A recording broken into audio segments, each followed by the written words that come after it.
Okay, so after the last run for the HM-01, I'll do a couple more modifications here and see how that works out.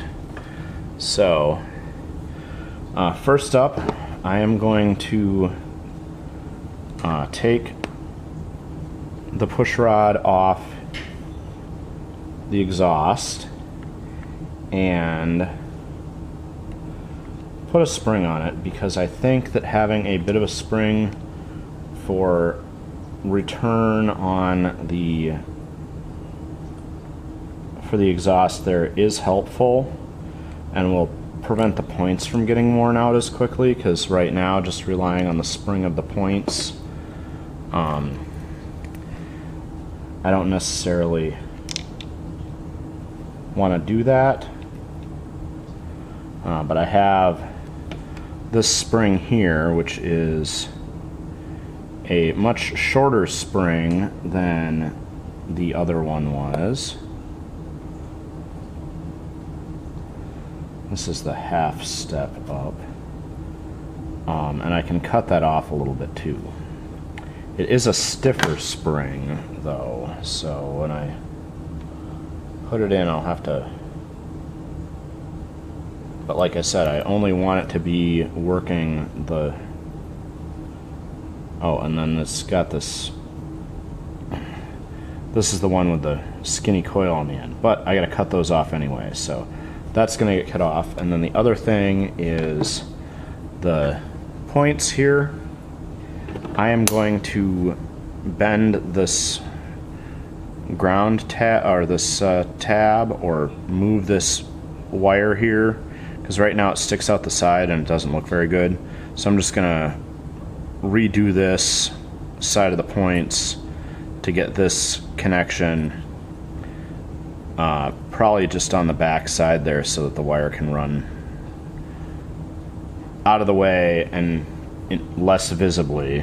So and let's see, to do that I think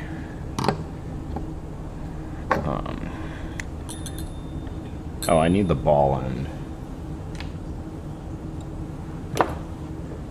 to get in.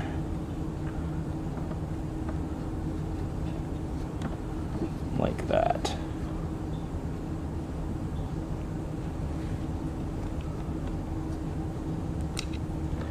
There. So I'm going to take this contact and just cut that bit off here and turn it and solder it on the bottom side so that this is leading out the other direction. But that's all going to be stuff that I will need to get other tools for, and I think the lever on the side here, I'm just going to remove that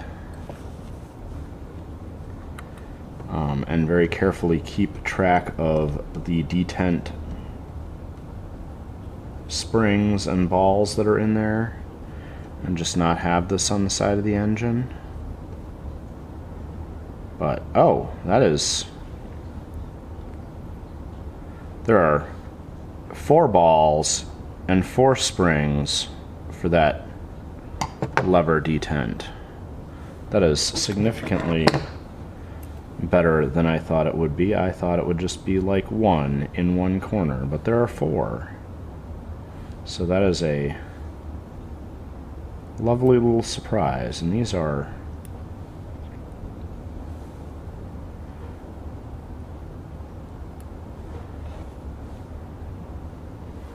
like very nice little springs in here. That is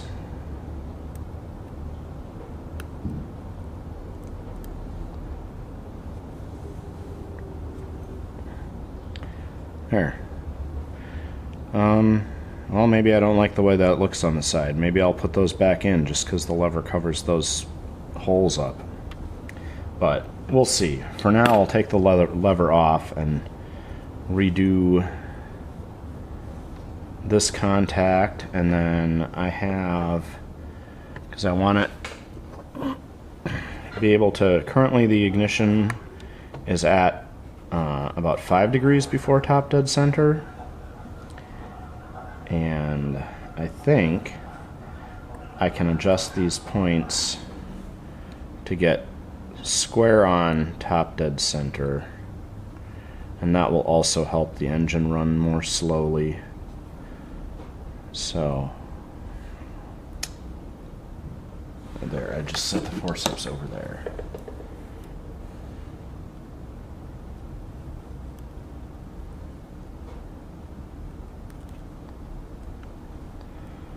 All right.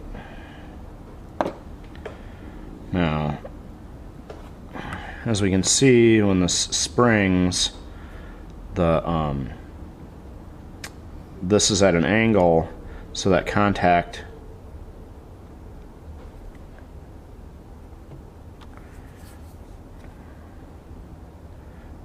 doesn't always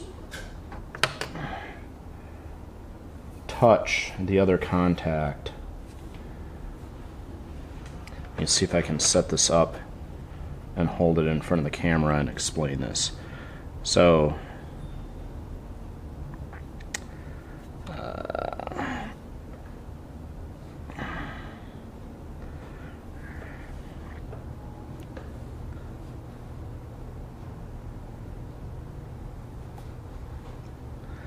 okay, so that contact sits like this, and this one is like that, but as it relaxes, it's not, this one isn't as vertical to be a flat contact, you know, to touch the other contact flat.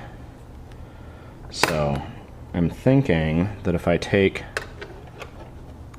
and grip like so, I can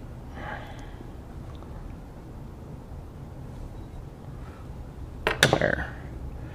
See, instead of straight now, there's this tiny bend here, and I think that that will let this contact touch more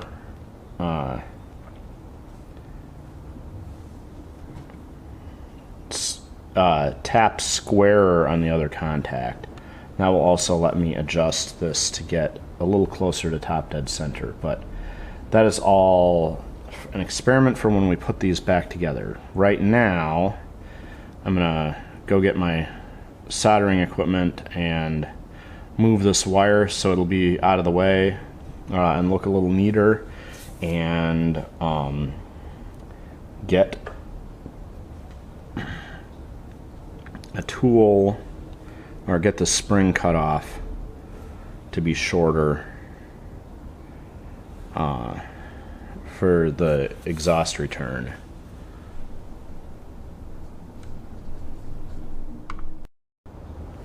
Alright, so I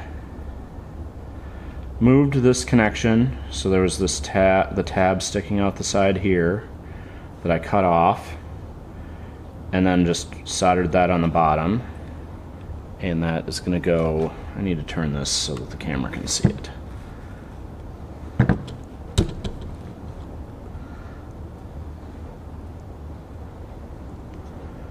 Back. Now autofocus has found my hand. There we go. Still learning how to do some of this close-up work here. That's going to go back in there, but see, it routes the wire down so it's a little less obtrusive.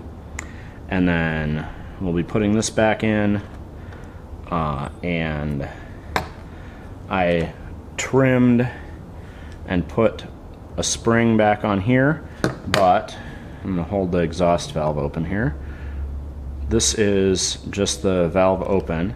That is the low spot that's supposed to trigger ignition, and the spring does not return past that. And then it opens and this is open, and then it pops it down, and then as I rotate here, this is where ignition is supposed to happen, but the spring is not strong enough to pull back for ignition, so it's just enough in there to pull this rod back without putting too much pressure on the cam when it's not returning the rod. Although, as I pull this, this is binding a little bit in here, so maybe I'll pull that out and I will polish this hole and polish the rod a little bit there too. But for now, I'm going to see if I can reach. Well,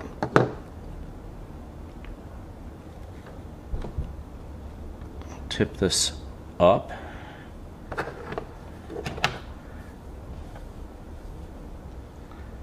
And get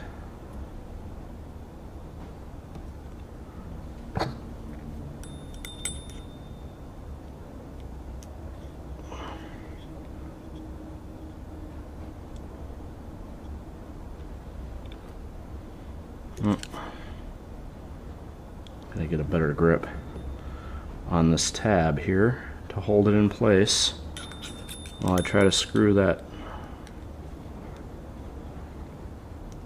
There. Got that in place. And I did put shrink tube on there because we don't want this grounding against the frame at all, but that is tighten in place and get it. I gotta get it kind of squared up so that when this other tab and let me rotate to our ignition point.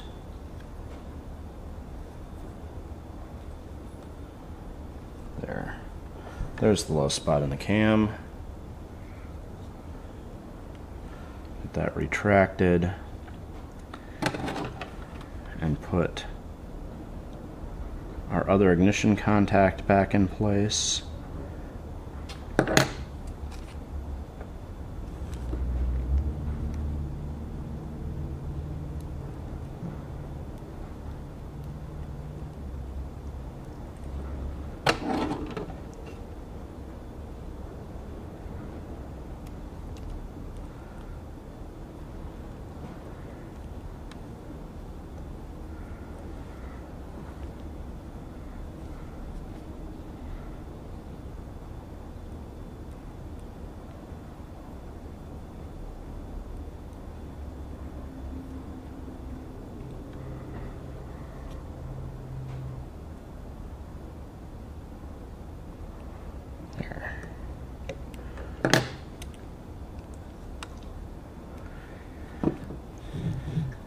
And try to turn and all right. You see the two contacts there, and they are not quite lined up, but they are squarer than they were, so we'll be able to time with that. And I'm gonna pull this out and put a little bit of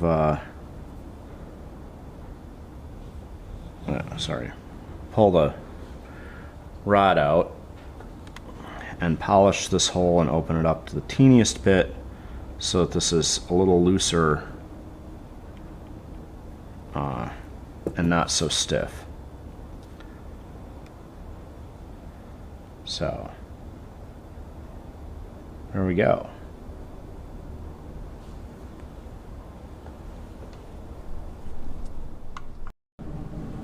Okay, so a couple things. I felt the back side of this guide for the exhaust push rod, and that was pretty rough. They did not make any effort to deburr. They just drilled from this side and let the back side blow out. So I very carefully used some I have this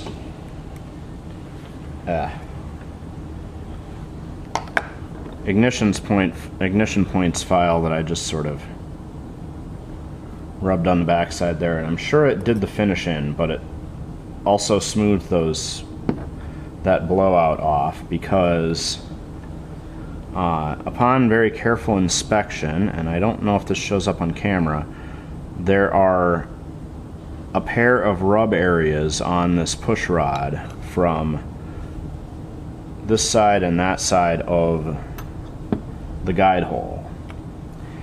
And so I'm going to try and reach in there and polish around a bit. In order to do that, I have to take the fuel tank off, because I have a very precariously held drill bit in my Dremel, and with the fuel tank in place it only reaches that far, but if I take the fuel tank off I can get it right through there to run in that hole. And then I also need a dab of oil. I had to move stuff around to do the soldering that I did, and so that's all.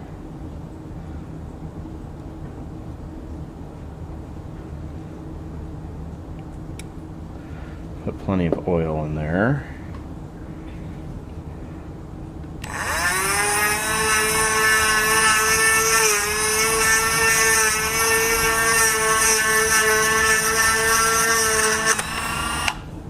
Yep, precariously held that was.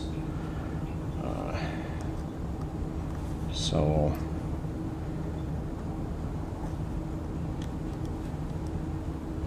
put that a little deeper into this chuck, and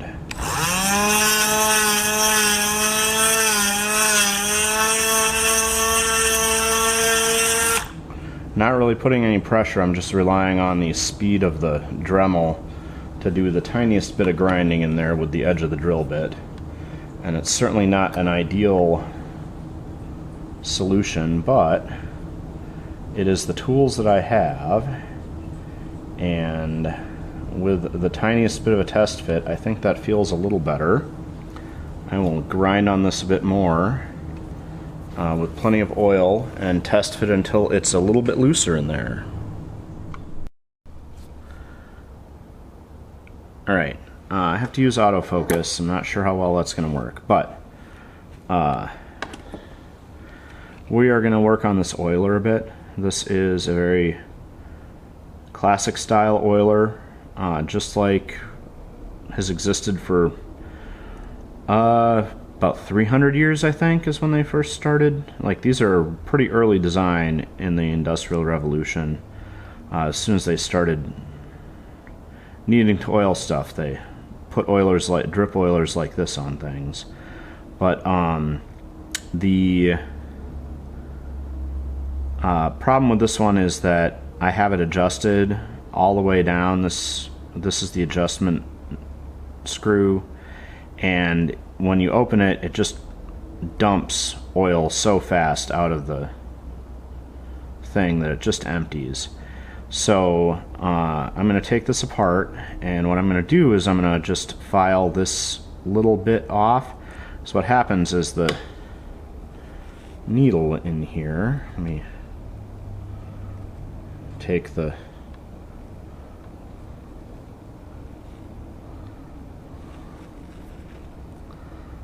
right.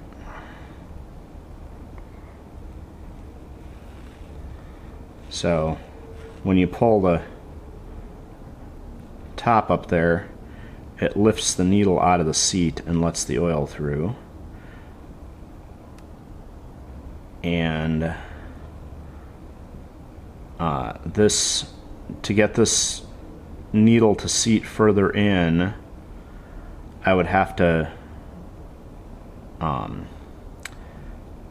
reduce the size of this cap, or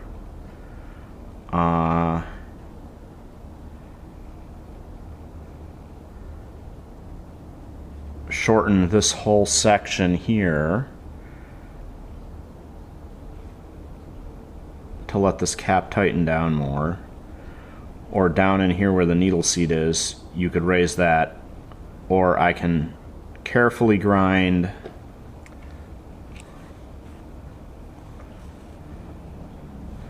the bottom of this tab off a little bit so that it doesn't lift the needle as far out of the seat. That's not a great plan, because obviously if you grind this off too much, then it won't lift the needle at all, and you'll have a new problem. But I think there's plenty of motion here.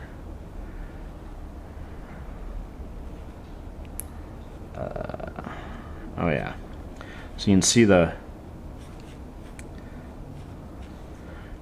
pin